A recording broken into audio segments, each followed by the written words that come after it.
Right, we're looking at Villa-Lobos number 2, and this is quite a difficult etude. Take it slow, right? So you start with kind of a flamenco A major, right? You're collapsing your index to grab the D and the G strings to get that E and A. And you're using your second finger to stop the bar so that your first string can ring freely, right? So you're kind of opening your wing to allow all of those notes, right? So you start with a thumb stroke that hammers on with 4. Thumb goes to the 4th string, index, middle, ring. Then your second finger is going to slide to the 10th fret, index, middle finger, ring finger. So index, middle, ring, pull off. Then index, middle, and then you bring that second finger back and you hook the second string with your ring finger. And each measure repeats, right?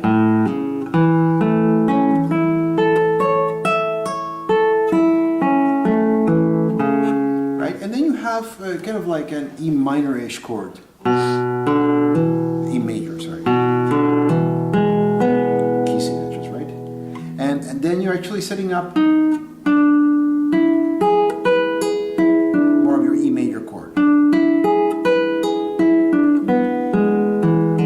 So again, 2, and that's a thumb. Index plays the 4th string, hammers, middle, ring. Change position to 4th position, thumb, index, middle, and again ring gets the 1st string for the pull-off, middle, index, 2nd, 3rd string, and then again your ring finger on the return grabs the 2nd string.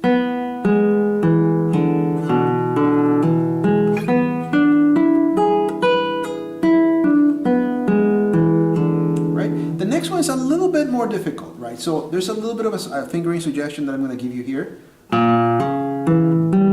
Right, so thumb, A sharp hammers to C sharp. Right, so that's quite a bit of a stretch. That's what the maestro asked for, and we shall abide by that. Index, middle. Now, as you move on to the next part, there's no ring finger. You go straight to your thumb again on the 4th string.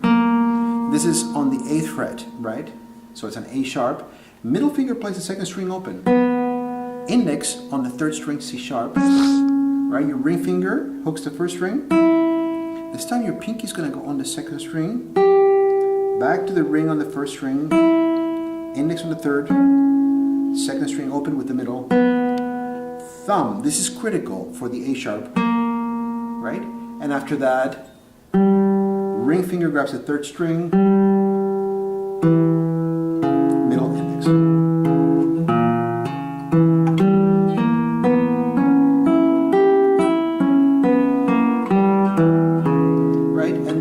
A little bit easier.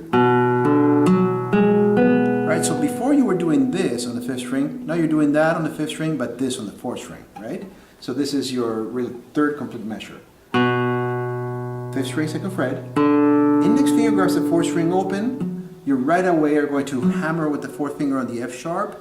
Index finger with the middle, that was the index finger. Middle finger grabs the G sharp on the 3rd string. Then the ring finger, the B string open. No double thumb stroke, straight to the index. Hammer, middle, ring, right? And then you're going to land over here and you're going to get,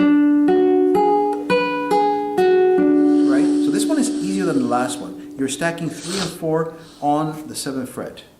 Thumb, index, middle. Pinky gets out to get that pull off.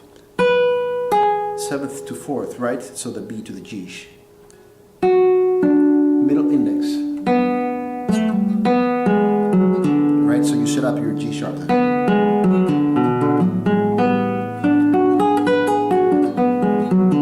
And then you're back on your A major chord, right?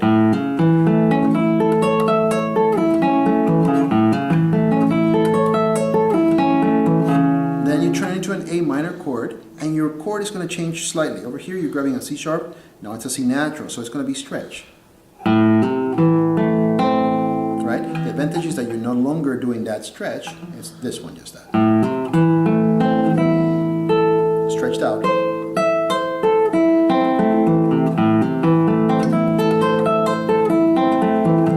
Then you just convert that into an E major, double thumb stroke. No, it's not really double, but one after consecutive thumb strokes, right?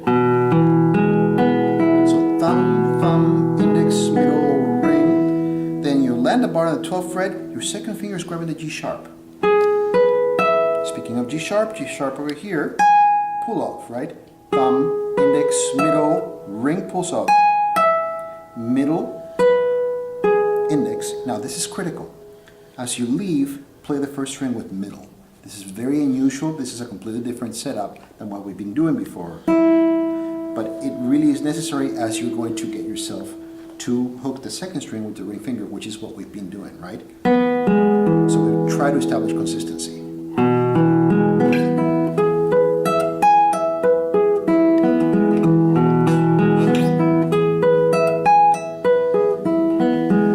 And then you do E minor, which is considerably easier, but it's the same fingering on the right hand. Right? Not out there, but here.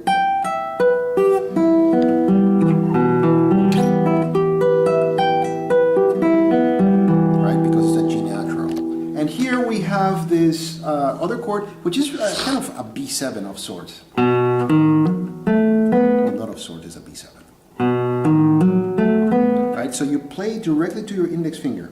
Thumb, D sharp, hammer 4, middle finger grabs the third string, the ring finger grabs your second string open. Right? And you're gonna line up your fingers on 5th position. Thumb, middle, index. Ring finger gets the first string for the pull-off, as usual. Middle, index. Notice that the pinky returns over here to the 8th fret. And then, so ring, middle for the second finger on the 3rd string. Index, pull off from 4 to 1.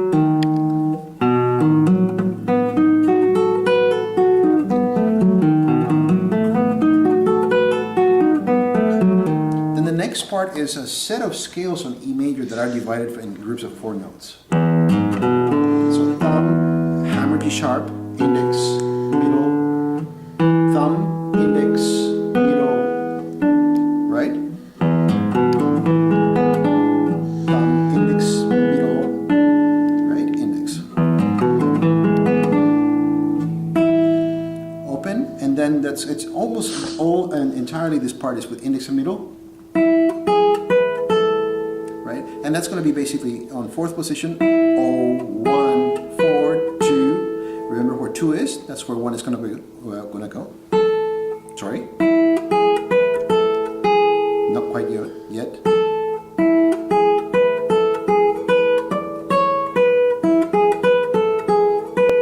Correction. 1 is going to go where the pinky was. Shift to 7th. Pinky was on the 10th, that's where 1. Notice that the pinky was here on the 13th fret. And then you return. So, one more time. 4th position. Pinky was just on the 7th fret, now 7th fret.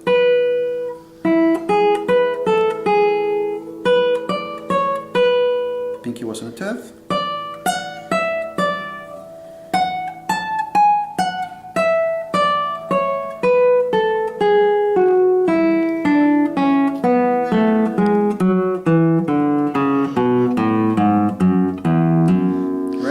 Straight scale, 4, 3, 1, then on 9th position, 4, 2, 1, same fingering, actually 3, but no 1 because that's your E, and you're going to use that to return, right?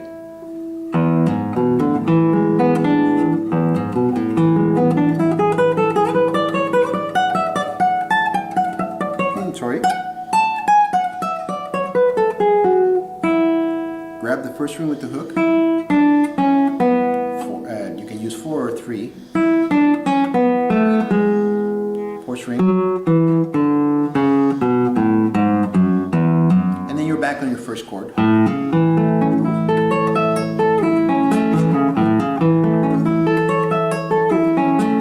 And then we get into the F sharp minor chord. And that is is going to be quite a bit of stamina requirements. The right hand becomes a lot easier, but the left hand is going to be sweating quite a bit. Although you're going to be in a much more static position, you're going to be dealing with quite a bit of bars. So I would say do bar management and try not to overexert yourself in that section. Work on this part, and then we'll go and do a video on the second section.